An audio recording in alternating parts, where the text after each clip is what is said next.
What's up? It's the Deck Talking Devil. I wanted to do a quick follow-up video with you guys. I did a video a few weeks back about astral travel. How many of you have tried astral travel? Did you try it? Had you tried it before the video, or was it something that you heard of during the video and so you decided you'd give it a try? Let me know in the comment section below. Have you ever astral traveled? And if not, why? Have you looked into it? Are you afraid? What's going on? What's keeping you from putting your feet in the water and giving it a shot? Some people think astral travel or astral projection is just a bunch of hocus pocus. And I get it, right? When we talk about verifiable evidence and things of that nature, logic, reason, rationale, it's more likely than not that it's not happening. Don't shoot me, I'm just the messenger. But there are scores and scores of people who attest to it, who swear by it, and whom you cannot convince that it is not actually real. These people astral travel, they see other astral travelers, they interact with them, have conversations, they have built structures and other entities in the astral world, and it is more real to them than the physical world. So again, as I stated in the first video, I don't believe that everything can be proven. And this is one of those things. You know, I try my best to believe as many true things as possible and as few false things as possible. But this is one of those areas where I have to admit that despite not being able to prove it, I still think there's some validity to it. All right. But what you have to do to be socially responsible is to put that disclaimer up front. I'm not saying this is something that can be proven. All right. I'm not stating it as a fact, but I'm suggesting that there's more to it than we know. Okay. So this is not a point that I'm willing to argue and debate because the evidence is not there to support it. So I don't argue and debate things that I can't prove or that I don't feel there's a strong amount of evidence to support. But this is very interesting, you have to admit. So I mentioned a few books the last time in the video, and I wanted to show you those books here today. At the time I made the video, I think I was at work and I didn't have my books out of storage anyway. Since then, I've moved and unpacked a lot of my books. I still probably got about 15 boxes of books over there that have not been unpacked because I don't have anywhere to put them. So here's one of the books. It's by Denon and Phillips. It's called Astral Projection, Practical Guide to Astral Projection. All right. This is a good book. You know, it deals with several things dealing with astral projection, although I would say it's not my favorite. The book that I'm going to show you next is my favorite one dealing with the subject. But this one is going to talk to you about things like how to tell, you know, the difference between the astral realm and the dream realm. What's the difference between astral travel and a dream, and what's the connection between the two? It's going to give you a few exercises to try to gradually move you into astral projection. It's going to talk about how not to get lost in different techniques with grounding and things of that nature, visualization. It's a decent book, especially for a beginner. Okay, so it's a practical guide. Now, this book, bam, Astrodynamics by Robert Bruce. I think this one takes the title. This is a really good book. And I'm not just leaving it up there so I can read info off the back. It's nothing on the back. I've read the book. So in the book, he talks to you about how to tell when different energy centers are open, because he does deal with the chakras and things of that nature. And one of the questions that I get a lot when I'm talking to people about chakras and stuff is, how do I know if a chakra has been opened or unlocked? Now, he goes through that. For instance, let's say the throat chakra, if you start experiencing, according to the book, if you start experiencing things like almost like shortness of breath, even uncomfortable or unnatural pressure, as if something's touching up against the vocal cords or voice box, this kind of thing is something that's symptomatic of the throat chakra being open. So he goes through different things like that on ways to identify that certain chakra is being open. He also deals with the mind, and he has a chapter in the book titled Taming the Mind. And when you go into that chapter, he talks about the monkey mind, which is what he says is called in Eastern traditions, the monkey mind. The mind that's just constantly throwing stuff at you, constantly reminding you of things, constantly making you aware of things, constantly regurgitating and recycling information.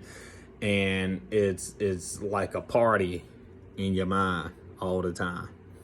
And that's great as far as keeping you aware, keeping you alert, and things of that nature. But when it comes time to do meditative work, what you need peace of mind, you need stillness, you need to be grounded and centered. That can be distracting. All right, so he talks to you about how to address that issue and how to move forward from that point. He goes into things like working on your breathing, different breathing techniques that you can try. You can look at sit numb. Just look it up on YouTube. Sit numb. All right. Sit numb is an exercise, breathing exercise. Fire breaths. Look up fire breaths. You can look up the different breathing techniques that has to do with awareness, mindfulness, and things of that nature. Being mindful, paying attention to the air. When you breathe in, feeling the air, being conscious of the air as it touches your nostrils and as it moves through the nasal passage, as it moves down the airway into the lungs, and as it saturates the lungs, feeling it every step of the way, feeling that air as it's absorbed, as it's utilized, as it's metabolized by the body, being mindful of the whole process of breathing. It's various techniques that you can use when you're getting into this, but in essence, you're getting yourself grounded and centered, clearing your mind, preparing to release the astral body from the physical body, to have that separation go on. Now, again, if you don't believe it, if you think it's hocus pocus, that's fine. I have no problem with that. But again, there are people, I talked about the Dogon in the last video, and this was the book that I was referring to right here. Signs and Sacred Symbols of the Dogon. Sacred Symbols of the Dogon. And a book that may pair well with that is this one. The Pale Fox. This book will pair well with that one right there. All right, so Sacred Symbols of the Dogon and the Pale Fox. I definitely recommend reading these two together. And there's one more called Conversations with an Ogatamale. That one will go perfectly with these two, form an exceptional trio. But I talked about the Dogon and how the Dogon were going out and traveling interdimensionally and getting information and stuff. And I'm not talking about shit that you can explain away. I'm talking about detailed images of sperm, detailed images of semen, detailed images of atoms, and the molecules that make up the atoms. You know, the proton, the neutron, the electron. I'm talking about string theory.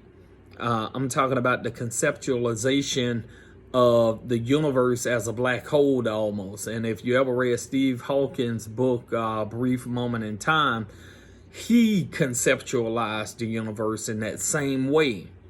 And here you have what people are calling a primitive society, the Dogon, who had the same understanding of the universe hundreds of years, thousands of years before Steve Hawking came on the scene. And when asked how they got this information, they say they travel between dimensions. They can leave their physical body and go to other dimensions and converse with their progenitors and other races, other beings, and bring that information back to Earth. The physicists cannot refute their information. So I'm just saying you'd be hard pressed to deny the way in which they say they obtained the information.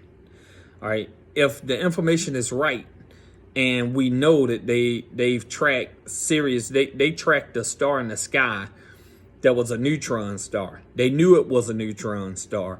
And they had plotted its course all the way up until 1995, I believe. All right, they had been plotting the course of this neutron star from like 1,000 years ago. They spotted it and had plotted its course all the way up until like 1995 with no telescope. It's real shit, man. I'm not making it up. Read the book. I'm telling you. Read the book, do your research. They did. Matter of fact, I want to say he talks about it briefly in here. Again, it's only like 40 pages, maybe, of readable material in here. But he talks about them tracking the star as well in this book by Dr. Kilimanjaro. So there you have it. There are some books, some more homework assignments, stuff for you to use in your arsenal to research the information on astral travel. We could get into psychonavigation and past life regressions and things of that nature. I got some books here. All right. So we could, The Soul's Journey. All right, talking about past life regression, things of that nature. And that's by Lee Mitchell, called The Soul's Journey. So if you want to go further into your study. And then this one, which was a great book, in my opinion, Psychonavigation. So this is taking astral travel to a whole nother realm. This book comes from the perspective that there were societies like Native Americans, indigenous people European settlers were coming around, European invaders, mercenaries, murderers, genocidal, homicidal, infinicidal maniacs, were coming around trying to kill these indigenous people. And these people had chiefs and stuff in their tribes who could link up with an animal and use the animal senses and connect them like some kind of cosmic Bluetooth or something.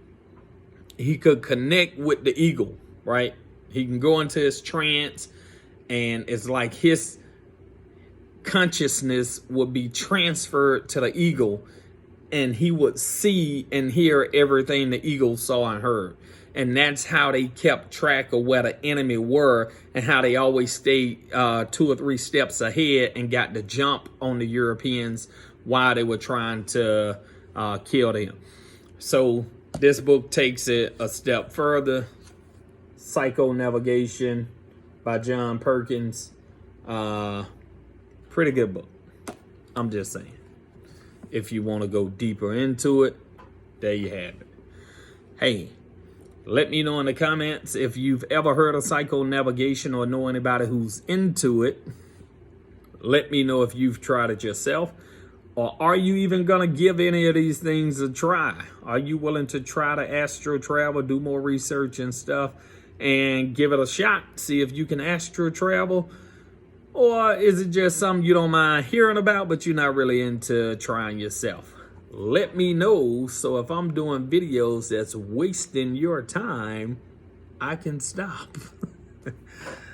This has been the Deck Talking Devil. Until next time, keep learning, my friend.